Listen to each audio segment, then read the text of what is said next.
We found his swishing here in our COVID closet. Hey, it's Emil Guillermo, Emil Amok to you. Welcome to our Takeout, Emil Amok's Takeout. My takes on all things considerable the last 24 hours or so. Man, a lot of time I've been watching the RNC, the Republican National Convention. It's a slow buildup. Day two, I'm just going to come out and say it. If they wanted a sense of unity, yeah, they unified the Republicans, but forget about the rest of y'all. Forget about the rest of us. It really was an us versus them kind of thing, where it was still red meat Republican. A lot of people say, oh, it's not all the red meat you can eat. They changed speeches. Nah, not really. They still went after people. And last night, on the Law and Order night, the Make America Safe Again, who were the number one culprits? The number one culprits of, the threat to American safety. The immigrants, they said. The immigrants. Oh, the law-breaking immigrants. Oh, first of all, they call them illegal immigrants. Well, okay. First of all, it's not just a matter of political correctness to call them undocumented. They have broken a law, but immigration law, different from criminal law.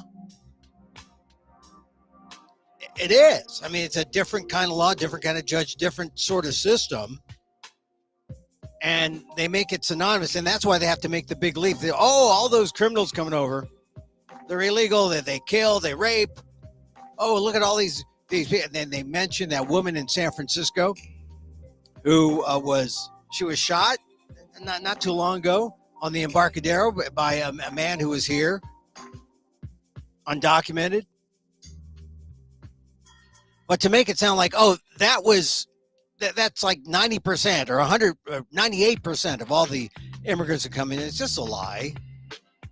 But it's used to divide. It's used to make these things emotional. And I couldn't stand it every time I heard, immigration. Oh, yeah. Those are the criminals. They're the criminals. And I thought about the Asian American who didn't get much play. Maybe because he's not going to win. He may not beat Senator Tim Kaine in Virginia. But the Asian American running against him, Hung Kao, I was watching. I'll play a little something from his speech later. But, man, it is a fact. This is what this Republican Party is discovering, that you have people of color mouthing off Republican talking points, and you got a winner, right? You got a winner. So on Monday they had Amber Rose, the rapper millionaires, saying, I feel love. I feel this is where I belong. The Republican Party, the left told me to not like you guys, but this is where I belong. You think that's not going to resonate with some people? So far, Trump has the black rappers because the testosterone levels, right? Very appealing to the black rappers. Trump survives an assassination. It's not just the assassination shot, or the post-assassination shot where Trump has his fist, says, fight, fight, fight. I mean, that's appealing to this macho crowd of rappers out there who see, oh, man, got to check out Trump. 50 Cent says, check out Trump. And, his Many Men song put to images of Trump, 18 million, or maybe it's up to 20 million by now. But then to see Amber Rose on Monday, and then yesterday, Hung Kao. With a name like Hung Kao, that has a certain appeal to Donald Trump. Hung Kao, military guy. I'm a warrior. Me and Trump together. Tim Kaine's a weak man. I mean, you got an Asian American saying that. And like I said, the Asian Americans are up for grabs. 46% in this latest National Asian American Voter Survey said they're going Biden. Only 31 for Trump, 31%. A lot undecided.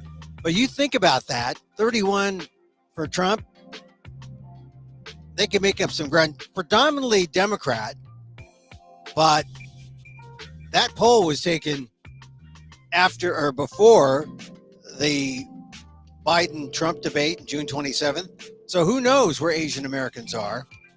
And if those people who are independent in the middle are leaning now toward Mr. Invincible, and they see people like Amber Rose and 50 Cent, and they see 50 Cent, excuse me, I pluralized him. Don't mean to do that. But they see things like that. They see Hung Kao. They see Asians. They see last night, Tuesday night, day 2 was Asian night. You got Vivek Ramaswamy saying, thank God I think you know how to pronounce my name now. Made a joke. But fortunately, good conservatives can see through Vivek's fake. They can see through his smokescreen, and they say, yeah, he talks a good game. He's a smart guy. But you know what? Vivek Ramaswamy is like Asian cotton candy. It's like, sounds nice, tastes good for a while. You can get sick eating too much Asian cotton candy, especially with the kind of things he's masking with his cotton candy rhetoric. So, but he had his day. A couple of speakers before Nikki Haley, and I think you see how Republicans responded to Vivek. Yeah, he's good first impression, but boy, then he starts just saying what he needs to say to manipulate. And in some ways, he is less successful than Vance, J.D. Vance. But certainly less successful than Nikki Haley. Nikki Haley thought she had an in, and then she challenged Trump in the primary. Called him unhinged, burned the bridge, tried to go back. No, she didn't try to go back. She did what a good Republican does. She falls on the sword and says, I'll back you. You want someone like me? I've got voters. But she didn't say, I released my voters. She didn't say anything to her voters except by example, hey, you're free to go to Trump. And there's a sizable Nikki Haley contingent. And what did she do last night? She just said, hey, I'm falling in line. Yeah, I said Donald Trump was unhinged and he was toxic, but my ethics and morals are unhinged. And I guess you know now that I am toxic too. I guess that was a translation when I saw Nikki Haley. But it was sad. It was sad to see Nikki Haley do that because she and Vivek running for the top of the ticket. They lost. They thought maybe the Veep stakes. So, no way for Haley. There were some people trying to drum up Vivek's chances. No way. And now tonight, we're going to see the real Asian at the top of the ticket, close to the top of the ticket. Usha Vance, the wife of J.D. Vance, vice president. And what does this represent? What does this really represent? It represents white affirmative action at its best. Because Trump, in the end, doesn't pick Tim Scott, doesn't pick Vivek, doesn't pick Haley, people of color. He picks J.D. Vance. And it's not so much race, but it's class. J.D. Vance gives Trump, Mr. Silver Spoon, born with that and a couple feet in his mouth. Vance gives Trump the class advantage. J.D. Vance has played it to the hilt. Hey, I'm from poor, rural, semi-rural Ohio. I know Middletown. I've been through Middletown. I've got family connected to Middletown, connected to the Appalachia. But J.D. Vance will say, I grew up dirt poor, but he had one advantage. He's white. But he had a class disadvantage. He overcame that. He went to the Ohio State. He went to the Yale Law School. They don't call it the Yale Law School, but they make a big deal about the Ohio State. And now here he is. He's not an elite, but he plays it. But it shows you what happens in the affirmative action debate. J.D. Vance is the example. Class trumps race. Again, all throughout 80s, 90s, when we had the affirmative action debate, we're always talking about, class, or, what about Cosby's kids? Should they be given affirmative action? That was the line back in the 80s. Because Asians were climbing and getting to where they could go on merit. Oh, we don't have to talk about race with Asian Americans because they're really good. They're smart. They're practically white, but they're not. Poor white kids from Appalachia. That was the ideal image of an affirmative action beneficiary. Yeah, let's help those poor. And I heard more than one person today, just scanning the the newscasts, say, yeah, JD can relate to everyone. He was poor. You don't have to be just white to be poor. You could be black or brown or Asian. Only proving my point. J.D. Vance, the picture of class triumphing over race. And continuing the white legacy of Trump, or just the white legacy period. Not necessarily that of Trump, but yeah, the MAGA legacy. But the white legacy goes back to the Constitution. So that's what we're going to see tonight. We're going to see that happen. J.D. Vance speaking, his wife speaking, top of the ticket. And that's how Asian Americans get their way. She is the daughter of Indian immigrants, grew up in California, San Diego, grew up around Rancho Penasquitos. Lots of Asians there. And she lived the dream. Yale Law School. But it's not her who gets tabbed to be vice president or president. On the Democratic side, of course, we have Kamala Harris, who notice every time the Republicans get a chance to say her name, they say Kamala. It's Kamala Harris. In the same way, they don't say Democratic Party, they say Democrat Party. It's a tactic. You need to know that. That's what they do. So here's Usha by way of marriage at the top.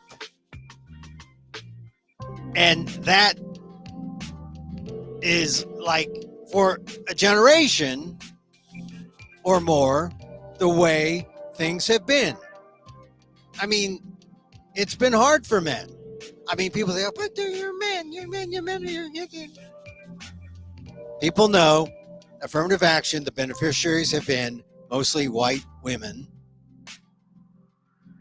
And for people of color,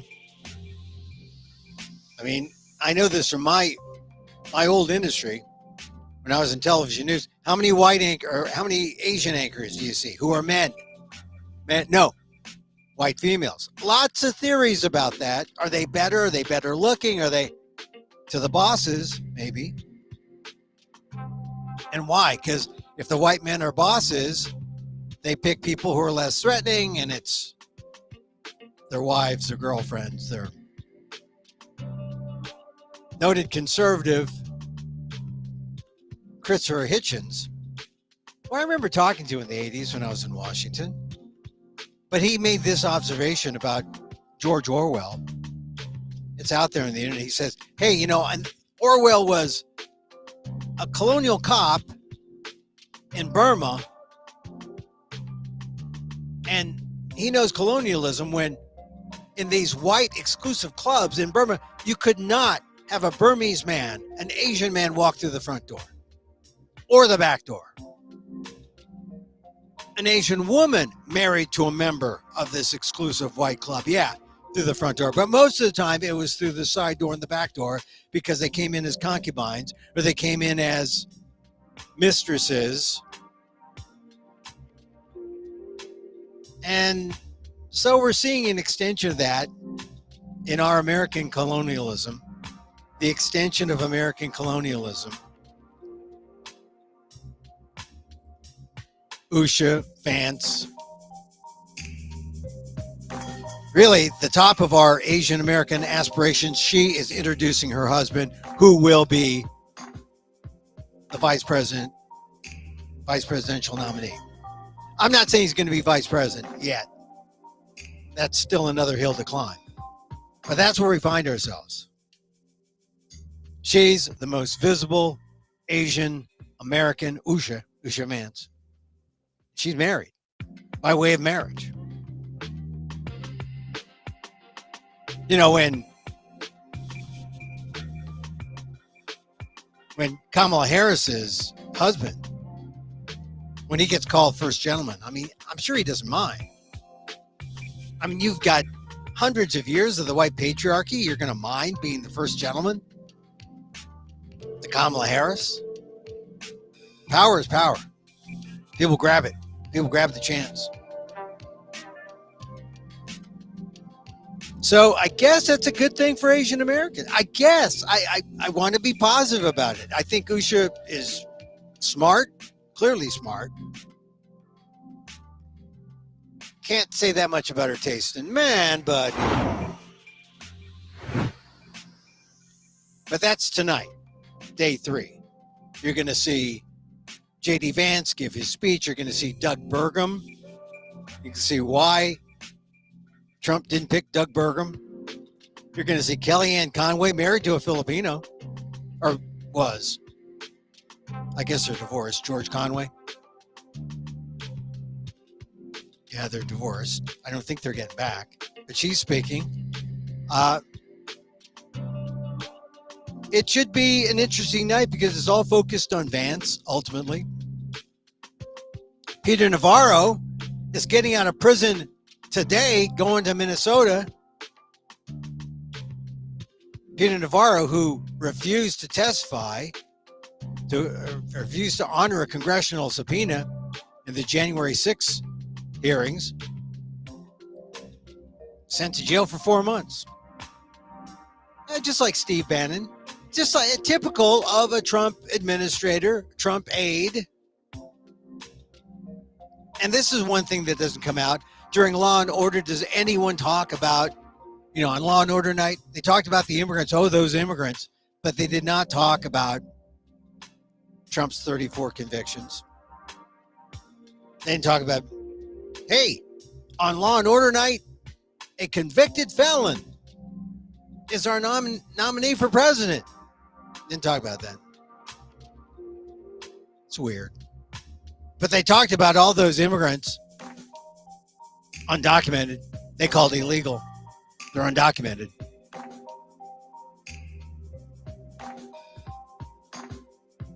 And they said that they made it sound like they were responsible for all the murders and killings and rapes, and you know that is just BS.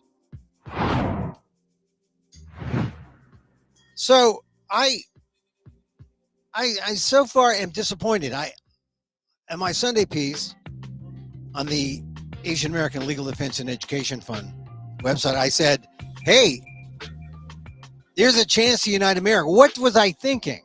This is a political event, and it's always going to be the most rabid opinion against the most rabid response, because that's how you get something out of debate, where the clash, right?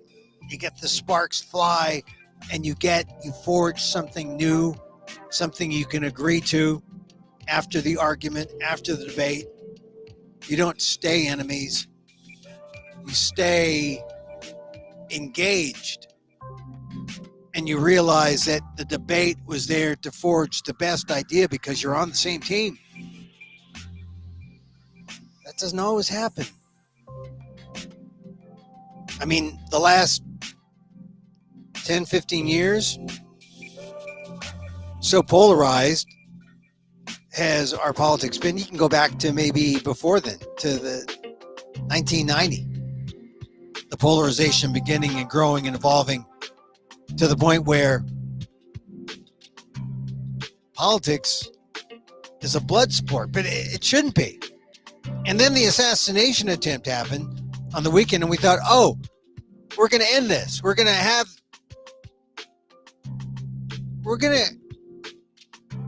come together, right? Now, how do you do that while still, be political? Well, respect, civility. People have reached across the aisle for, since the beginning of our government. But somehow we don't do bipartisanship. We got to thrash and maim and kill. I mean, metaphorically, right? I mean, civility out the window. Well, was the civility there day one? Not really. Not when Trump nominates J.D. Vance. Was the civility back day two? Well, not really. I mean, not when you see how the immigrants were discussed. I mean, they clearly were the bad guys. The Republicans were the good guys. Unity, I mean, there would have been a way to talk about it. Hey, we had this terrible weekend. We're going to try to solve America's problems. These are the best ways. We could do that without getting you emotional and getting you riled up about people who are people of color, who are a threat to you. And that bottom line is kind of it. They want to make sure you understand that people of color are a threat to the American white society that we've come to know and love, or we come to know and fight against. That kind of racism. Maybe when Tim Scott said on day one, America is not a racist country. Oh, that really was the topper for me. What are they saying? Really? Do they mean that? But to have a black man say that.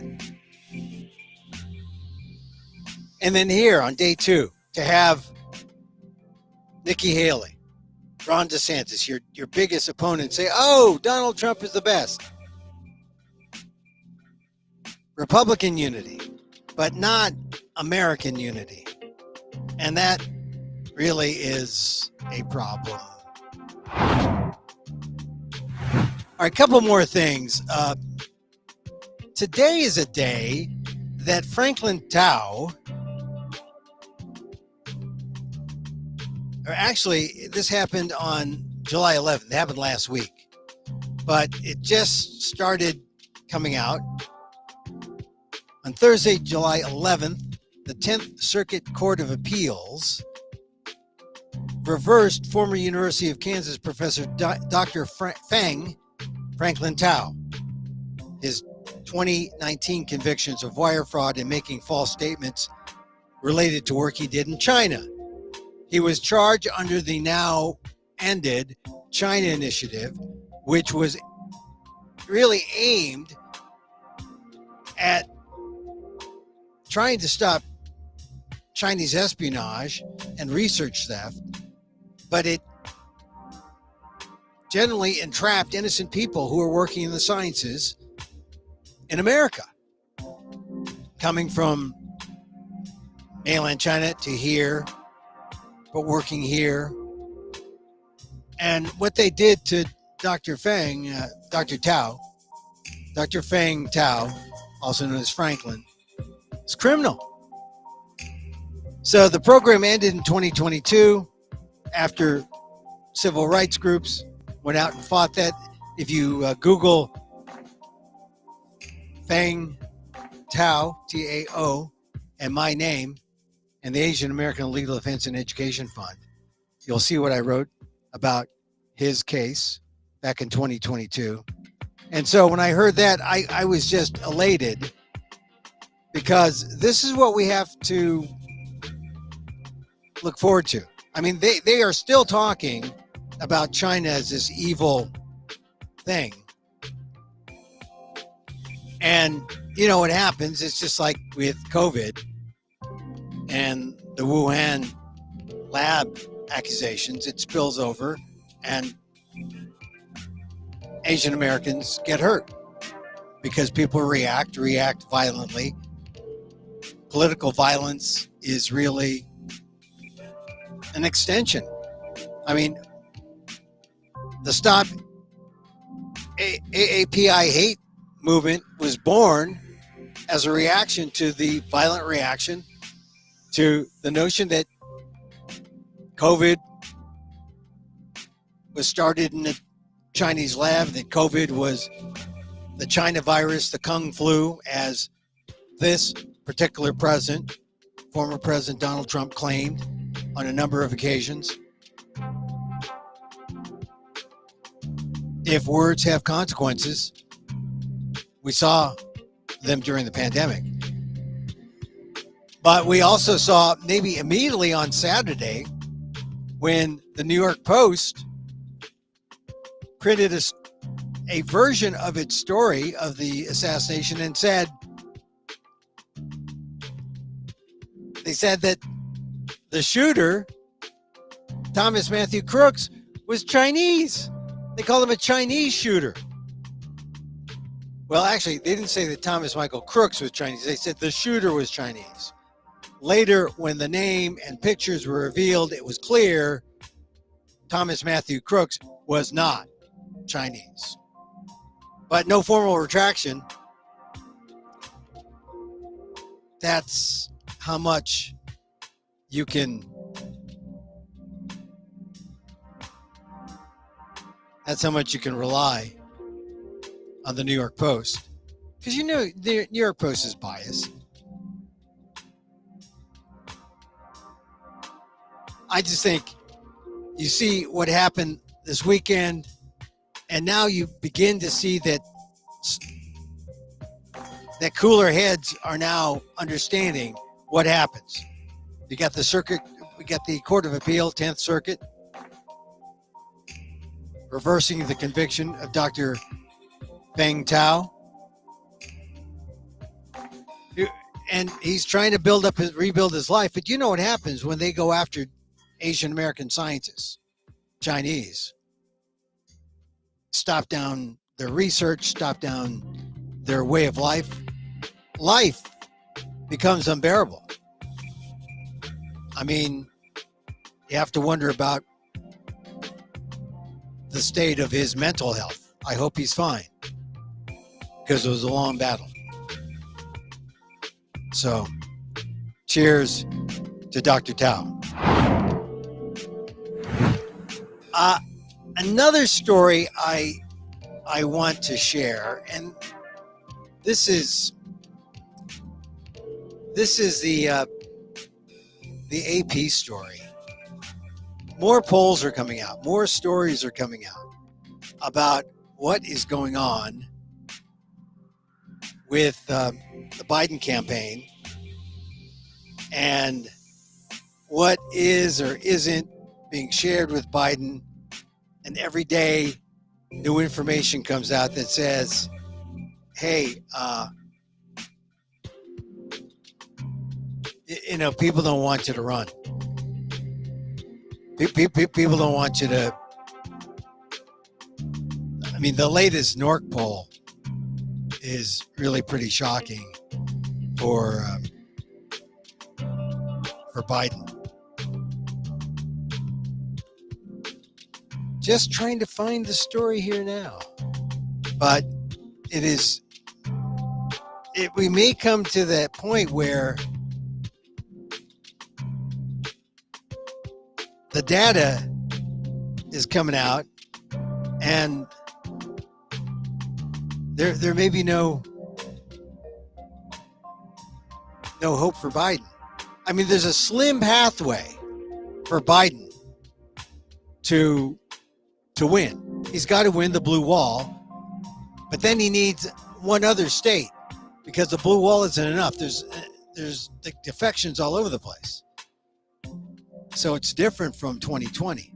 But here is the AP NORC poll.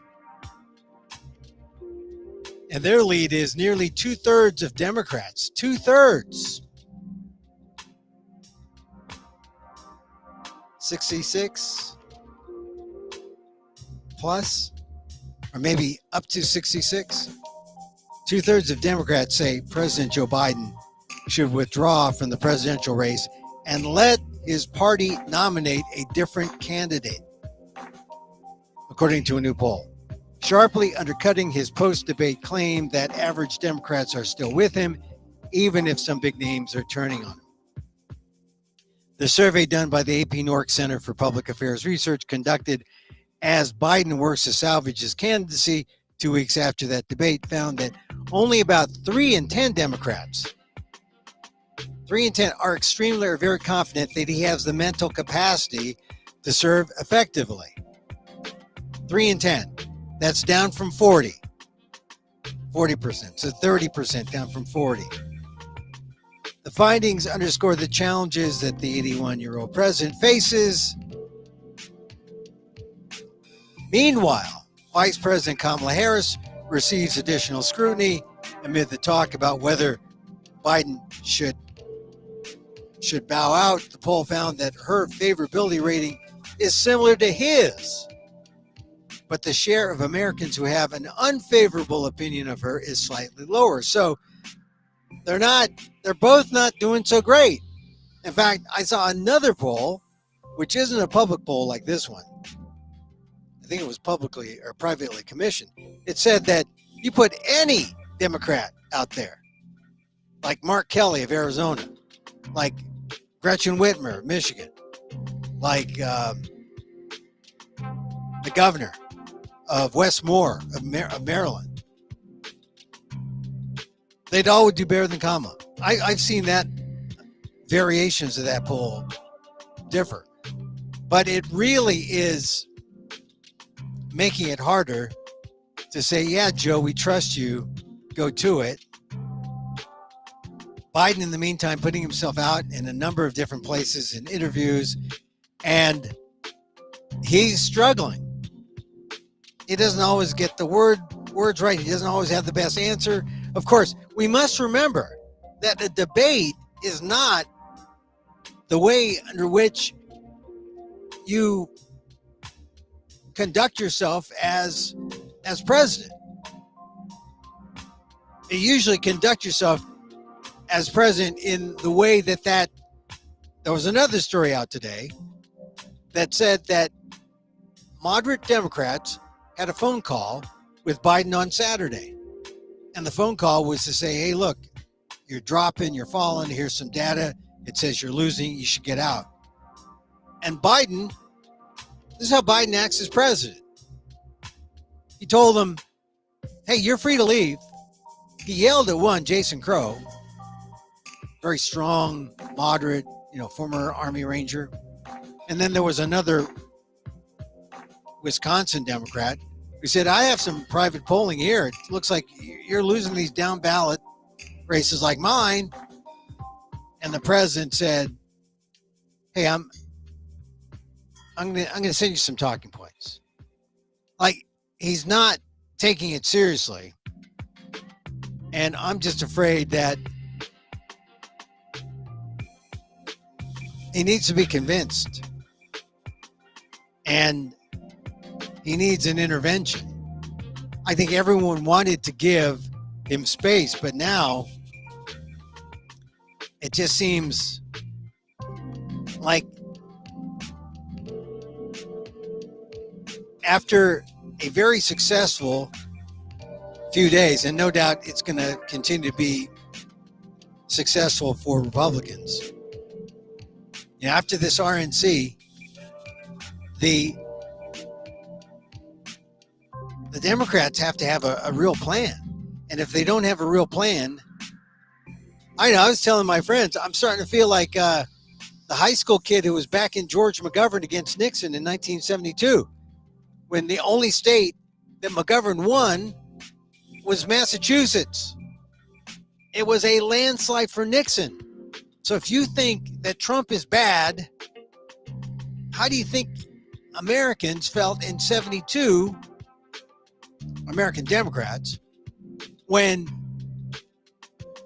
the vote was up? We knew almost everything we needed to know about Watergate already by the election in 72, and Richard Nixon still won by a landslide.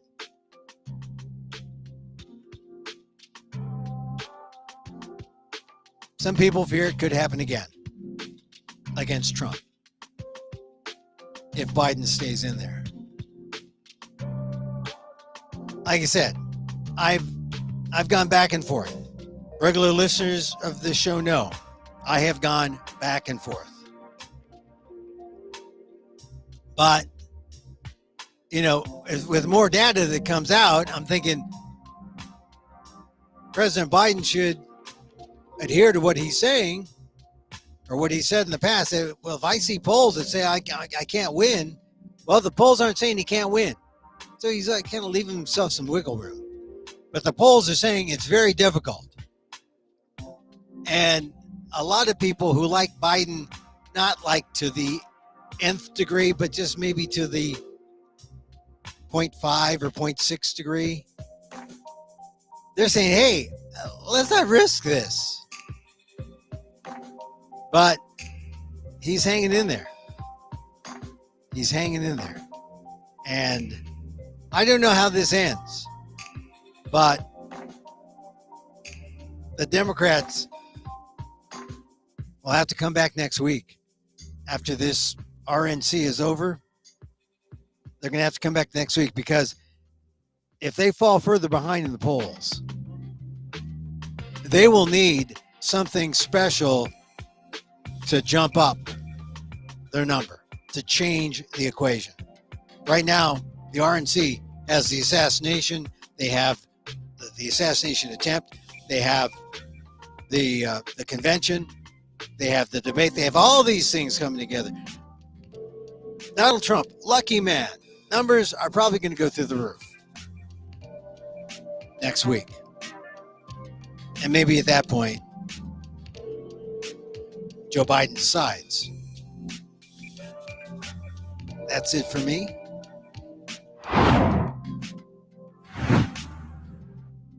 All right, some other things. Now, this is an interesting story. It just broke. But I think it's an Asian woman, right? Sue Mi Terry is her name. Just quickly, Sue Mi. Yeah, she is now a writer and political commentator, it says. Sue Mi Terry. Former CIA analyst. I guess she goes on television out of the Fletcher School in Tufts. Let's see, where does she write her columns? BA, NYU 1993, PhD from Tufts. She has been a She worked at the CIA, the National Security Council. She also has been, she's been putting herself out there at, let's see, she became director of the Hyundai Motor Korea Foundation Center for Korean History and Public Policy at the Wilson Center. So today she was indicted in federal court on charges that she worked as an unregistered foreign agent for the South Korean government. Looks like she's written some for Foreign Affairs, some things in the Washington Post, but Sumi Terry, this is the lead from the AP. A former CIA employee and senior official at the National Security Council has been charged with serving as a secret agent for South Korea's intelligence service, the U.S. Justice Department said. Sumi Terry accepted luxury goods, including fancy handbags and expensive dinners at sushi restaurants. Ooh, omakase. In exchange for advocating South Korean government positions during media appearances, sharing non-public information with intelligence officers, and facilitating access for South Korean officials to U.S. government officials, according to an indictment filed in federal court in Manhattan. She also admitted to the FBI that she served as a source of information for South Korean intelligence, including bypassing handwritten notes from an off-the-record June 22 meeting that she participated in with Secretary of State Anthony Blinken about the U.S. government policy toward North Korea, the indictment says. This is not a good look. A lawyer for Terry said in a statement that the allegations are unfounded and distort the work of a scholar and news analyst known for her independence and years of service to the United States. He said she had not held a security clearance for more than a decade and her views have been consistent, but they say they got something on her. Prosecutors say intelligence officers, South Korean intelligence officers, covertly paid her more than $37,000 for a public policy program that Terry controlled that was focused on Korean affairs. And this is the thing that's going to hurt Asian Americans more than you think. I mean, it's like it's a big story, but it's kind of tucked under all these other big stories. But what it says is, if you're Asian, there is reason to doubt your credibility of being an American. And what we had here was former CIA employee, senior official, and then she works in this role where she's dealing with South Korea, and she may have been sloppy. I don't know. She may have been sloppy in how she did things, or maybe someone's out to get her. She's born in Seoul, South Korea. Oh, she's a spouse. Her spouse is Max Boot. So she married a white semi-conservative. I would say semi-conservative because I think Max Boot was a never Trumper. You don't see him on television very much, but his wife is now, I mean, I know they co-authored some things together, but she's indicted in federal court, charges that she worked as an unregistered foreign agent. I don't know what the penalties are there, but if she's accused of being a spy, secret agent for South Korea's intelligence service, charge espionage. So prosecutors say she never registered with the Justice Department as a foreign agent. Is there an explanation? I don't know, but this is the kind of thing where you see an Asian person and you say, oh, American? Oh, born here? Oh, who you married to? White people don't have that problem. Although, do you think some people are looking at J.D. Vance and say, oh, married to an Indian woman? Oh, you know, there aren't enough white people in our country anymore, J.D. What do you feel about that? I guess you're for intermarriage. I mean, how many people do you think? How many conservatives? I mean, red meat conservatives are wondering about J.D. Vance's taste in women, because if you're a rabid racist and you're looking at J.D. Vance, this is J.D. Vance's bridge to liberalism. Hey, look, I believe in diversity. I married one. I sleep with an immigrant. Oh, no, she's not an immigrant. She's born here. Okay, she's born here. I don't go all white. I'm diverse. Politics can be very different. Very different this campaign. Talking about race, talking about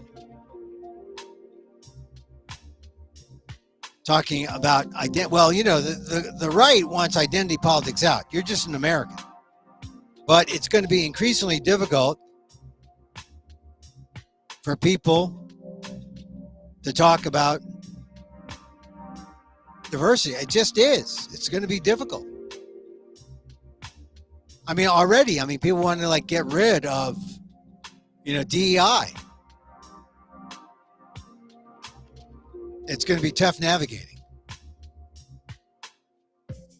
So we talked about Sumi Terry, which is not as unfortunate a name as Hung Kao, I think, but I mentioned Hung Kao, and I think you ought to hear Hung Kao. Here was Hung Kao speaking last night. He didn't get much play because he's only running for Senate against Tim Kaine. But listen to his speech and listen to his rhetoric. And this is what it's like for an Asian American to talk like a Republican. Don't ask for the American dream if you're not willing to obey the American laws. Oh. My name's Hung Kao, and America saved my... All right, let's start from the beginning. My name's Hung Kao, and America saved my life. That's a good line. I'm Hung Kao, and America saved my life. Got a big cheer for that. The American dream. I graduated from the United States Naval Academy, but I paid back every time for my American dream with 25 years of service in Navy Special Operations. So, U.S. Naval Academy, that's like the, you go to the Naval Academy, if you're going to serve in the military, that's like the Ivy League of military academies, right? If you serve in, West Point, you serve Naval Academy. They know you mean business as a military person. Gets big cheers. I saw combat in Iraq, Afghanistan, and Somalia. I retired as captain of the United States Navy, and now I stand before you as a Republican nominee for the United States Senate in the Commonwealth of Virginia. So it gets cheers there. Only in America, ladies and gentlemen, only in America. But we're losing our country. Under Joe Biden, millions of illegal aliens flood our borders. So he boasts about only in America, I can, my parents are taken away. I'm here, Vietnamese. I get into the Naval Academy. I fight. But he says we're losing our country. Why? Because of illegal aliens. They're one of us adopting that hateful rhetoric. Under Joe Biden, millions of illegal aliens flood our borders. They fly Hamas flags on our campuses, and they shout death to America. As an immigrant to this great country, let me be very clear to everyone who comes here. Don't ask for the American dream if you're not willing to obey the American laws and embrace the American culture.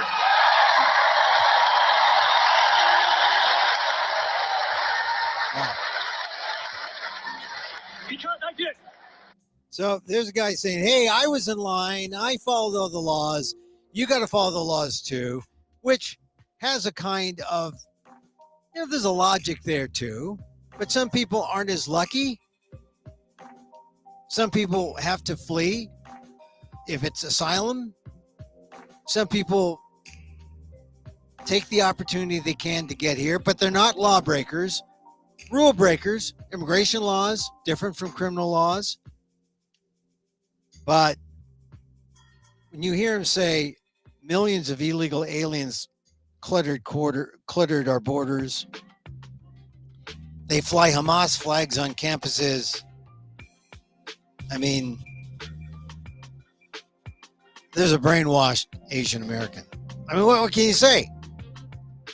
Name is Hung Kao, running for Tim against Senator Tim Kaine, and then says, "Hey, I'm a warrior." Tim Kaine has enriched himself by being in politics, which may or not be true, but it's not a substantive argument. It's ad hominem. I don't know. When I heard that, I said, boy, this is not a unity convention. Not when they have Asian Americans talking like this at the RNC. All right, that's it. We're going to end the show here. I'm looking forward to tonight because I want to see JD Vance, see what he says. I think it is a matter of he's an example of race, or of class, not race. An age-old affirmative action, argument, an anti-affirmative action argument. And you'll see why. Because they will milk this. And if the Republicans win, this is going to really end or make difficult any attempt to try to restore affirmative action anywhere. In schools, higher ed, public employment, anywhere. And they'll point to JD Vance. Hey, class, not race. Watch for that.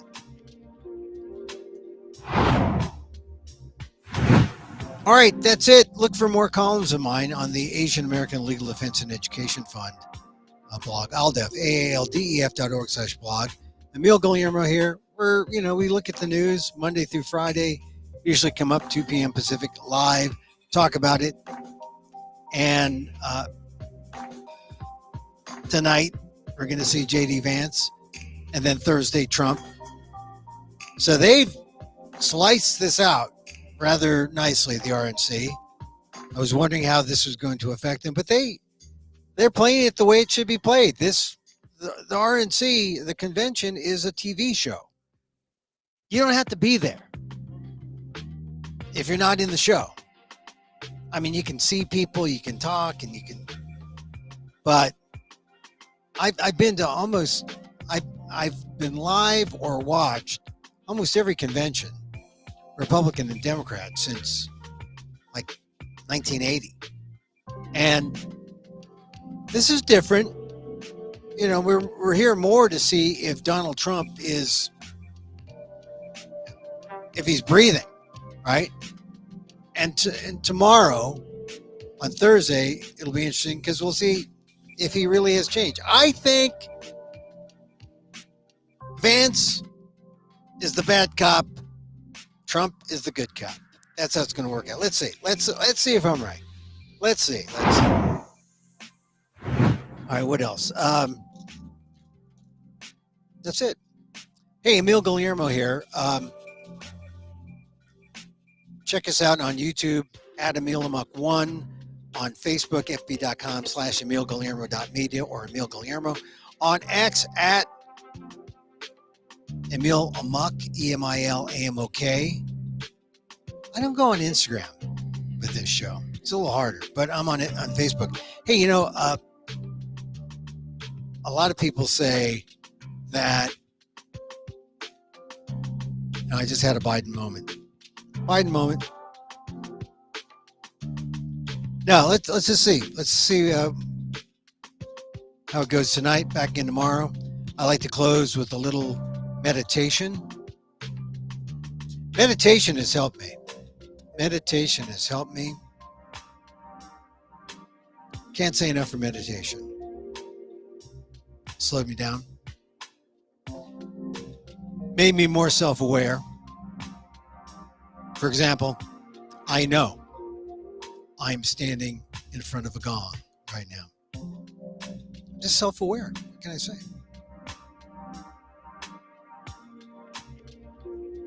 Time for a little loving kindness.